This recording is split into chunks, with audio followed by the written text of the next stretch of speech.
Assalamualaikum warahmatullahi wabarakatuh.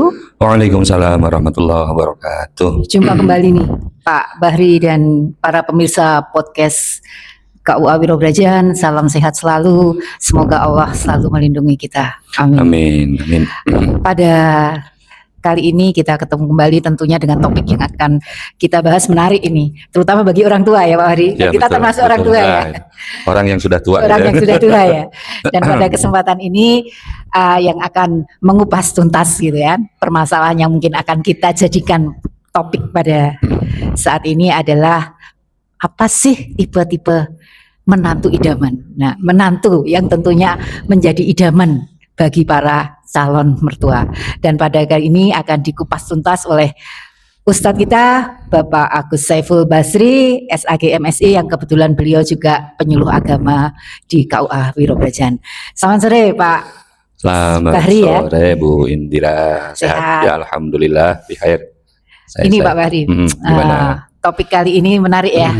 Ya, sangat menarik. Ya, bagaimana sih gitu ya? Mungkin dari orang tua itu dalam mencari pasangan gitu untuk anaknya, walaupun mungkin anak sekarang pada saat ini zaman ini gitu ya, itu sudah pada mencari pilihan hatinya untuk sebagai pendamping hidup ya.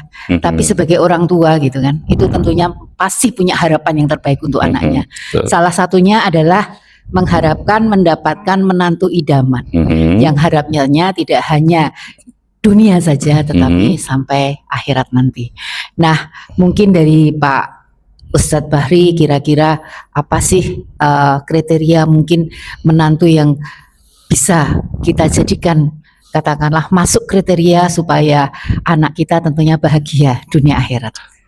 Ya, baik Bu Indira. Saya itu punya anak perempuan 4 jadi. Berarti ganteng sendiri di rumah? Oh ya, saya tidak mau ada yang menyaingi gitu ya? Kegantengan saya gitu. Saya punya anak perempuan 4 dan belakangan memang kita sering berbicara tentang pasangan begitu. Betul bahwa mereka sebagai pribadi yang mandiri, sebagai personal yang memiliki pilihan, itu kita juga memberikan mereka kebebasan untuk memilih siapa yang akan jadi calon pasangan hidupnya yang akan menemaninya sampai tua. Tetapi sebagai orang tua kita juga punya harapan, punya hak untuk ya setidaknya ikut andil lah, betul ya, ikut andil, ikut memberikan stressing point apa yang pasangan seperti apa sih yang diharapkan orang tua ya, anak-anak juga bisa menerimanya begitu, dan tentu saja itu untuk kebahagiaan mereka di dunia maupun di akhirat. Secara umum sebetulnya deskripsi faktual itu atau gambaran fakta secara umum Nabi SAW itu sudah pernah menyampaikan bahwa secara umum calon pasangan yang dipilih oleh baik laki-laki dan perempuan sebetulnya itu ada tiga kriteria umum. Nah, Nabi tapi menekankan 1, jadi ada 4 sebetulnya. Kata Nabi begini dalam hadis riwayat Imam Bukhari dan Imam Muslim, tunkahul mar'atu li arba'in, perempuan itu dinikahi karena 4 alasan. Jadi karena ini kan sebenarnya menggambarkan kenapa kok yang disebutnya perempuan gitu ya.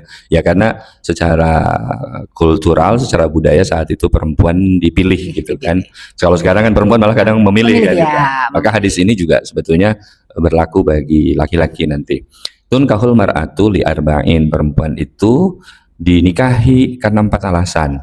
Nah, dan ini kriteria umumnya laki-laki ini kriterianya. Yang pertama 5 liha karena hartanya, kemudian yang kedua lihasabiha karena nasabnya, keturunannya, yang ketiga karena lijamaliha karena parasnya, kecantikannya begitu, yang keempat baru kata Nabi lidiniha karena agamanya. Fadfar bidatidini tarobat yadak, kata Nabi, maka jatuhkan pilihan itu pada kriteria agama, tarobat yadak, maka engkau tidak akan rugi atas pilihan terhadap pasangan itu karena menetapkannya pada pilihan agama. Nah, yang menarik, Nabi tidak menafikan, Nabi tidak menegasikan, Nabi tidak menghilangkan kecenderungan manusia saat menentukan pilihan. Karena harta, karena paras, karena keturunan, bibit, bebet, bobot. Nah, gitu dalam bahasa kita kan begitu. Jogja. Nah, tapi Nabi menekankan pada satu aspek yang menarik, lidiniha. Tapi pastikan juga karena ada agama di situ. Menariknya begini, Buya Hamka itu membuat sebuah rumusan yang menarik ya, terhadap hadis ini. Jadi Buya Hamka itu membuat rumus 1000, istilahnya 100 gitu. Nah, yang punya nilai 1 yang mana? Yang 1 itu adalah agama. Paras itu 0, harta itu 0, keturunan itu 0. Maka ketika pilihan kita misalnya ketemunya parasnya iya bagus gitu ya, kemudian hartanya bagus, nasabnya bagus, tapi ketika agamanya tidak ada tetap 0. Betul, ya. Tapi ketika agamanya dapat, ketemunya hanya dengan misalnya keturunan, tapi parasnya tidak, hartanya tidak, masih tetap punya nilai 10. Nah, ketika ketemunya hanya 2 kriteria yang umum tadi, misalnya hartanya iya, parasnya iya, tapi nasabnya tidak, tapi kan sudah nilai 100. Syukur 3-tiganya dapat, agamanya jelas dapat, maka jadi 1000 lengkap kan begitu. Itu yang kita mau sebetulnya kan begitu. Nah, kenapa Nabi menetapkan agama menjadi satu fondasi utamanya? Karena itulah yang akan memberikan kebaikan, tidak saja di dunia, tapi juga nanti di akhirat. Sederhana begini. Nah, misalkan seorang punya harta, tapi tidak dibarengi dengan agama, pengetahuan, pemahaman tentang agama, maka harta itu hanya bisa dinikmati untuk kenikmatan dunia.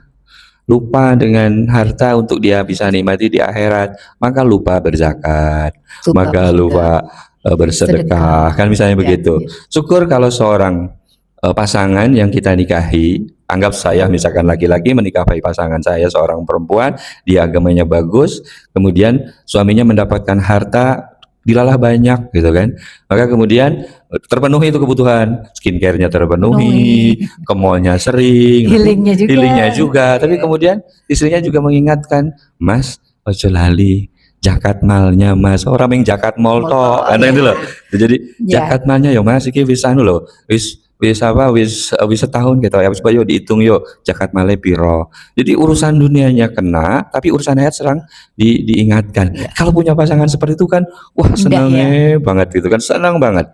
Itu satu. Ketika kita bicaranya tadi ya, itu dari sisi harta misalnya. Sekarang kalau kita lihat dari sisi paras itu kan ganteng cantik itu relatif. Jelek itu mutlak ya. Karena tidak jelek itu mutlak kan. Sekarang cantik dan ganteng itu tidak begitu masalah. Ada skincare banyak Pak. Tapi kayaknya kita perlu sepakat, cantik ganteng itu relatif, jelek itu mutlak. Karena tidak ada orang yang jelek bagi pasangannya, pasti cantik kan begitu.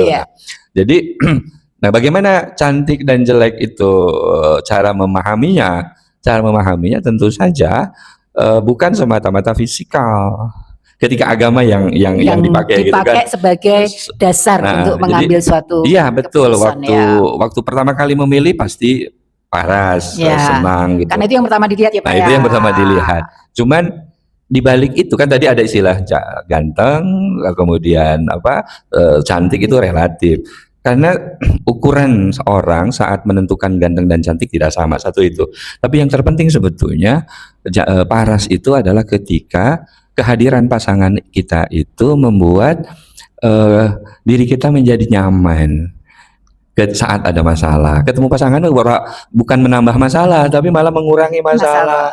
Contoh ketika misalnya Nabi Shallallahu Alaihi Wasallam dengan istrinya Khadijah radhiyallahu anhu itu kan, ketika Nabi pertama kali dapat wahyu, dengan rasa takut Nabi karena melihat malaikat Jibril dalam bentuk aslinya kan ketakutan. Nabi pulang kemudian pulang ke rumahnya dalam keadaan takut. Ketika buka pintu ketemu Khadijah, hilang sebahagian dari rasa takut itu karena melihat Khadijah. Itu mungkin yang namanya sakinah ya, damai. Ada apa Kang Mas? Ayo sini saya selimuti kan begitu.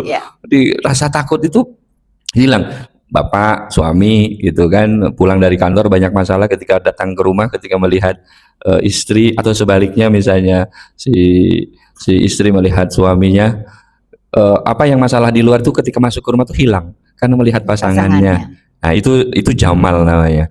Nah, kemudian yang berikutnya tadi apa? Keturunan. Nyambung ketika diajak ngobrol, bukan karena dia darah biru, tapi masing-masing memiliki keinginan untuk bisa tumbuh bersama. Literasinya bagus, sama-sama bisa nyambung lah obrolan itu kan. Kalau komunikasinya nyambung kan enak ya. Nah, artinya ketika kita memilih pasangan, atau kita sebagai orang tua ingin menantu idaman itu iya betul tadi, harta, paras, keturunan, tapi jangan lupa nih sholatnya bagaimana, agamanya bagaimana. Nah, dan itu menjadi penentu sebagai penentu akhir. Iya, itu menjadi pondasinya, karena rumah tangga yang dibangun di atas pondasi agama itu akan membuat rumah tangga itu kokoh gitu. Nah, maka kalau saya selalu katakan sama anak-anak saya, boleh kamu punya pasangan, kenalkan sama bapak, tapi ajak dia ke rumah, kenalkan dengan kami, dan pastikan dia datang ke rumah di waktu-waktu sholat jamaah. Kenapa Pak? Arab takon ngimami. Dari tes betul dari calon mertua ya. Karena itu menjadi ukuran, tolok ukur gitu. Dia kalau sudah bagus cara mengimami orang, pasti dia akan bagus mengimami. Insya Allah di perilaku yang lain ya. Nah, itu kira-kira calon menantu idaman yang seperti itu. Pondasi agamanya harus kuat. Ini mah dunia mah bisa datang dan pergi, cantik, ada skincare dan segala macam gitu. Saya kira itu Bu Indira. Baik, terima kasih sekali Pak Bahri atas pencerahannya. Semoga apa yang tadi Pak Bahri uraikan itu menjadi salah satu wawasan ya, terutama bagi para pengharap menantu idaman. Ada, kalau kita mungkin sudah sering mendengar kata bibit, bebet, dan bobot, tapi terlepas dari itu, yang semua yang terpenting adalah bila kita memang masih bingung di antara menentukan bibit, bebet, dan bobot, tentunya agama menjadi pilihan sebagai penentu akhir. Tapi sebelum kita tutup ini Pak Bahri, mungkin ada close statement dari Pak Bahri yang mungkin dari pemirsa bisa langsung nanti bisa menjadikan itu sebagai acuan atau pegangan dalam meraih atau mendapatkan menantu idaman. Monggo Pak Bahri. Mengutamakan agama dalam menentukan pasangan itu akan, insya Allah itu akan menentukan kualitas kepribadian, baik dia sebagai personal maupun sebagai pasangan hidup. Kenapa? Ya, karena agama yang menjadi dasar. Nah, itu kata kunci yang paling penting, apalagi di dunia yang seperti hari ini. Ya, kita butuh pegangan nilai yang sangat kuat dalam kehidupan dalam kita. Mengambil suatu keputusan dunia akhirat ya. Dunia akhirat, masya Allah. Jadi itu kita memang, agama itu sangat penting. Betul. Baik, terima kasih Pak Bahri. Semoga apa yang disampaikan Pak Bahri bisa kita mengambil di saat mungkin akan ada kegalauan dalam menentukan pilihan. Jadikan agama sebagai penentu akhir dalam mendapatkan mantu idaman. Sampai jumpa di podcast yang akan datang, tentunya dengan topik yang lebih menarik. Kita tunggu ada harapan menantu idaman. Untuk lain waktu mungkin kita harapkan mencari mertua idaman. Sekian, Assalamualaikum warahmatullahi wabarakatuh. Waalaikumsalam warahmatullahi wabarakatuh.